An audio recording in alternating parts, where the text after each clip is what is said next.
ये डेडलॉक बिल्कुल ही ख़त्म होने का नाम नहीं ले रहा क्योंकि मतनाज़े आईनी तरमीम का मामला बीच में आ गया है। अब आप क्या समझते हैं कि तहरीक इंसाफ ने एहतजाज की जो कॉल है शंघाई कॉन्फ्रेंस के मौके पर सोच समझकर, टाइमिंग को इम्पोर्टेंट समझकर, जानबूझकर ये दी है ताकि आईनी तरमीम के मामले पर भी, इस मामले को भी ख़राब किया जा सके? शंघाई कॉन्फ्रेंस जब हेड ऑफ़ द स्टेट्स आ रहे हैं तब इस मामले को ख़राब किया जा सके। क्या तहरीक इंसाफ की सियासी गलतियां, इस गलतियों पर गलतियां किए जा रही है? बिस्मिल्लाहिर्रहमानिर्रहीम। इस वक्त मफाहमत ही मसले का हल है और मफाहमत को जब भी अपनाया जाएगा मसले हल होंगे। मुझे OIC कॉन्फ्रेंस का उस दिन किसी ने क्लिप भेजा हुआ था जिसमें वो शहबाज साहब और बिलावल साहब उसके बारे में उस वक्त बड़ी सख्त बातें कर रहे थे। ये नहीं वो आपने सब चीज, तो ये तो चलता रहता है सियासत में। लेकिन मैं अब इस मौके पे एक अच्छी खबर भी आपको सुनाना चाहता हूँ। अच्छी खबर ये है कि चंद दिन पहले हमने देखा था KPK के वज़ीर आला आ रहे थे और खंद के खुदी भी थी, आंसू गैस चल रही थी, सब कुछ हो रहा था। उससे अगले दिन मैं खुद भी गया, KPK असेंबली में गया, वहां सबसे मिला। तो वहां पे मतलब बहुत ही एक अपनायत थी मेरे लिए, कहीं आंसू गैस नहीं थी, nothing of the sort. Punjab की कोई लाइन नहीं थी और कोई डिफरेंस नहीं था। तो वहां पे बातचीत भी यही हुई, फाटा से शुरू हुई। फाटा में वो जरगे का मामला भी चल रहा था। अब आप देखें कि KPK में क्या हुआ। KPK में एक इलेक्टेड गवर्नमेंट है जो अपरेंटली फॉर्म 45 की हुकूमत, द ओनली फॉर्म 45 गवर्नमेंट उसको कहा जा सकता है। उसने आगे बढ़ के ऑपोजिशन, पीपल्स पार्टी और तमाम हुकूमत के वो इंटीरियर मिनिस्टर जिनसे एक दिन पहले मैच चल रहा था, उन सब के साथ बैठ के एक पश्तून जिरगे का एक इनिशिएटिव लिया जो आज ठंड का सबब बन रहा है। डू यू रियली थिंक कि उनकी ख्वाहिश पर हुआ है या किसी और की ख्वाहिश पर बैठे हैं सब लोग? बड़ी मासूमाना सी बात लग रही है आपकी। हाँ नहीं, ये मैं इसी तरफ आ रहा हूँ। मैं कह रहा हूँ कि अगर आप ये कहना चाह रही हैं कि एस्टैब्लिशमेंट के कहने पे बैठे हैं, तो मैं कह रहा हूँ कि यही वो काम है जो अब एस्टैब्लिशमेंट को करना चाहिए।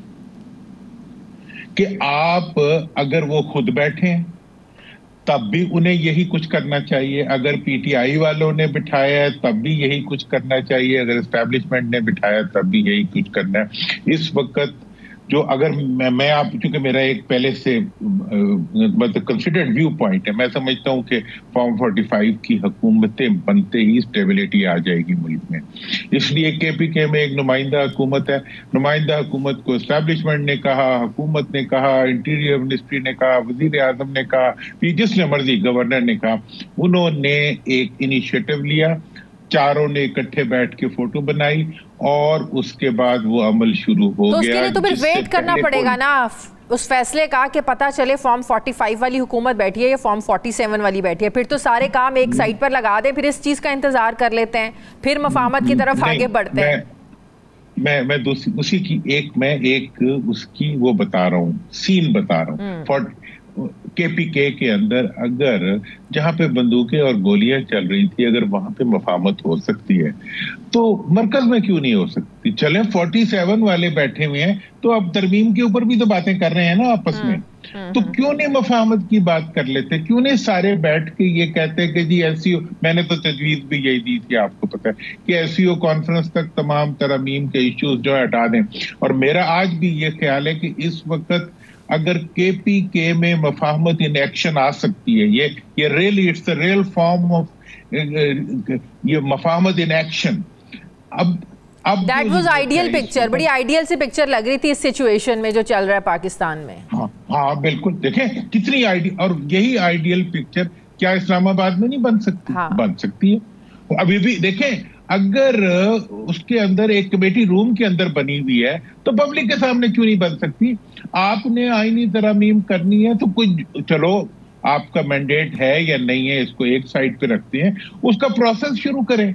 क्या है, 1 महीने में हो जाए, 2 महीने में हो जाए, 3 महीने में हो जाए, उस पे जिरगा बैठे, उस पे डिस्कशन हो, डायलॉग हो। यही तो मसला है, आईनी तरमीम पर ना कोई बैठ रहा है उस तरीके से, ना शेयर किया जा रहा है। एमक्यूएम की सुन लें, एमक्यूएम कह रही है, जो इनकी इत्तेहादी है, कि ये उसूली तौर पर तो आप ये लोग नहीं कर रहे हैं, हुकूमत तो सियासी मफादात को देखते हुए कर रही है आईनी तरमीम। उनके इत्तेहादी जब ये कह रहे हैं कि उन्हें मुसव्वदे का ही नहीं पता, नून लीग के आधे से ज्यादा लोग हैं उनको मुसव्वदे का नहीं पता, तो यहाँ किस मुफाहमत की हम लोग तवक्को करते हैं दुरानी साहब? तो मैं फिर ये कह रहा हूं कि जिस किसी ने भी केपीके में मफाहमत कराई, आज उसकी ड्यूटी है कि वो मरकज में भी मफाहमत कराए और बाकी सूबों में भी मफाहमत को एक इंस्टीट्यूशनलाइज करे, एक कौम की। देखें, आपको पता है मैंने इलेक्शन से पहले नेशनल यूनिटी गवर्नमेंट की बात की थी, वो मफाहमत की बात थी। आज भी मैं यही कह रहा हूं कि इस वक्त हमारी मईशत, हमारा टकराव हमें इस चीज की इजाजत नहीं देता। अब आईनी तरमीम क्या है भाई? आईनी तरमीम के पीछे ऐसे लगता है जैसे 25 तारीख का रॉकेट लगा हुआ है कि वो तरमीम है जिसने 25 तारीख को जाके फला जगह पे जमीन पे गिरना है। लाहौल वाला यूं आईनी तरमीम होती है। आईनी तरमीम हमने कई देखी है, कई की है, कईयों से गुजरे। वो तो एक प्रोसेस, 2 महीने का प्रोसेस, 6 महीने का प्रोसेस, 2 महीने का आईन साजी का प्रोसेस। देखिए, आपको क्या लगता है हुकूमत को इतनी उजलत क्यों है? हमने 18वीं तरमीम में भी कंसेंसस होते देखा है, उसके बाद भी हुई है 24वीं 25वीं, हमने देखा है कंसेंसस। मेरा ख्याल ये है कि हुकूमत खुद जो है वो एक, मुझे तो ऐसे लगता है जैसे टॉडलर्स की एक गवर्नमेंट है। मतलब छोटे छोटे बच्चे नहीं आ जाते वो आपस में, कोई जनाब कोई गूगल पे बैठा हुआ जो है कायदे आजम की तकरीर निकाल रहा है जो किसी के नाना ने नहीं पढ़ी थी उसने पढ़ ली है, कोई कुछ और कर रहा है, कोई कुछ और कर रहा है। बात यह है कि इस वक्त गालिबन इन्हें कोई छोटे छोटे अपने इंटरेस्ट्स नजर आ रहे हैं। कोई कहता है जी हमारे पे एस्टैब्लिशमेंट का दबाव है, कोई कहता है जी हमारे ऊपर जुडिशरी का दबाव है, कोई कहता है जी अगर हमने ये ना किया तो आने वाली जुडिशरी हमें खा जाएगी। भाई कोई किसी को नहीं खा सकता, जुडिशरी जो भी आएगी वो। ये तो हुकूमत का कंसर्न है ना, ये आप हुकूमत का कंसर्न है ना, जो बात कर रहे हैं कि मंसूर अली शाह साहब आए। अब ये बात तो चंद रोज पहले इंटरव्यू में बिलावल भुट्टो ने भी की कि मुझे नहीं लगता कि अगर मंसूर अली शाह साहब चीफ जस्टिस बनते हैं तो बाकी जो जजेस होंगे उनको वो कंट्रोल कर सकेंगे। मींस के वो उनको ट्रस्ट ही नहीं कर रहे हैं, उन पर एतमाद ही नहीं कर रहे हैं। दूसरे तहरीक इंसाफ की सुन लें, उनको ये लगता है कि मंसूर अली शाह साहब आएंगे तो उनको रिलीफ मिलना शुरू हो जाएगा। मतलब कि यहाँ पर इदारों में बैठी पर्सनालिटीज को हमारे सियासतदान मतनाज़े बना चुके हैं। देखें, इदारों में बैठे हुए किसी फर्द को कोई सियासतदान मुतनाज़े नहीं बना सकता, बिलखसूस अदलिया। ये मैंडेट ही नहीं है किसी सियासतदान का। कोई बच्चा तो ये कर सकता है, इधर भी बच्चा कर सकता है, उधर भी बच्चा कर सकता है, लेकिन एक सियासत में बैठा हुआ एक पार्टी का लीडर किसी जज के बारे में, और वो भी द सीनियर मोस्ट जज के बारे में क्वेश्चन करता है, वो तो अगले दिन उसे घर से निकले तो उसको हर इंटेलेक्चुअल को उसकी तरफ जो है उन आंखों पर देखना चाहिए कि शर्मिंदगी से उसको शर्म आ जाए। बात ये है कि this is not your authority. इसके मुझे देखें ना, आप चीफ जस्टिस 3 सीनियर तरीन जजेस से होगा। अब देखें यही मसला उठा रही है पीटीआई भी उठा रही है, जेयूआई भी उठा रही है कि ऑटोमेटिक एक जो सिस्टम चलता आ रहा है, जो रिवायत है कि चीफ जस्टिस जो है जो मोस्ट सीनियर तरीन होंगे वो चीफ जस्टिस बनेंगे। अब इसके पीछे हुकूमत की क्या नीयत लगती है? ज़ाहिर शकूक शुबात तो उठेंगे, पीटीआई भी उठा रही है। आपको इसके पीछे हुकूमत का क्या कॉज लगता है कि एक ऑटोमेटिक एक सिस्टम चलता आ रहा है, उसको आप खत्म करने जा रहे हैं? वो नहीं चाहते कि उनका अख्तियार किसी वक्त भी चैलेंज हो, और वो ऐसी अमेंड, अब आपको मैं 96 में जो अमेंडमेंट्स मियां साहब ने करने की कोशिश की थी उसका बताऊं। उसकी जो मीटिंग थी वो भी हमारे एक दोस्त ने अटेंड की थी, चले समझे मैंने नहीं की।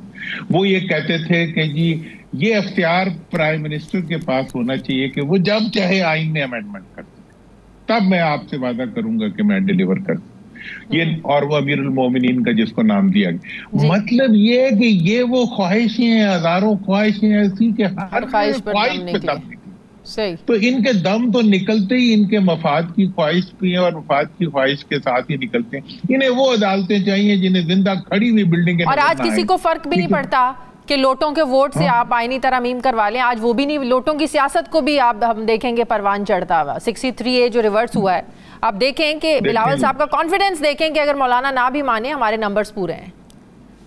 मैं आपको वो तो बच्चे हैं हमारा, अब उसको हम क्या कहें, मुझे तो कुछ कहने को भी दिल नहीं करता। उसकी वालदा भी बहुत बेचैन हो रही होंगी, मतलब, और उसके नाना भी बेचैन हो रहे होंगे। लेकिन मैं ये कहना चाहता हूं कि ये नहीं कर सकेंगे। लोटों की फैक्ट्रियों से बनी हुई आईनी तरमीम जो है वो 2 कदम नहीं चल पाती। वो चलने से पहले जो है वो इस बिल्डिंग को गिरा देंगे जिस बिल्डिंग में ये लोटों की तरमीम होगी।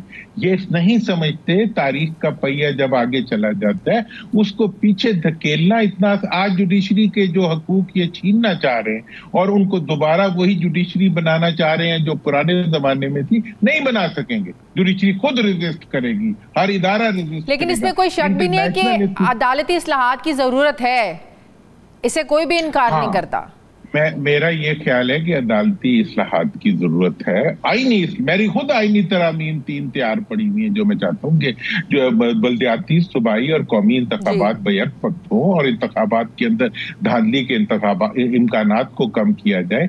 लेकिन उसके लिए मैं नहीं चाहता कि उसको आप रात की तारीखे में जो है वो काले कपड़ों में मलबूस कुछ लोग आके लोटों को उठाएं और सरों पे मारें असेंबली के। नहीं, मुझे चाहिए कि मैं चाहता हूं कि इसके ऊपर आप डिस्कशन शुरू करें, डायलॉग शुरू करें, जरगा शुरू करें और अगले साल या 3 महीने बाद या 4 महीने के अंदर इसको कंप्लीट करके इन तमाम तरमीम को पाकिस्तान के मफाद में करें।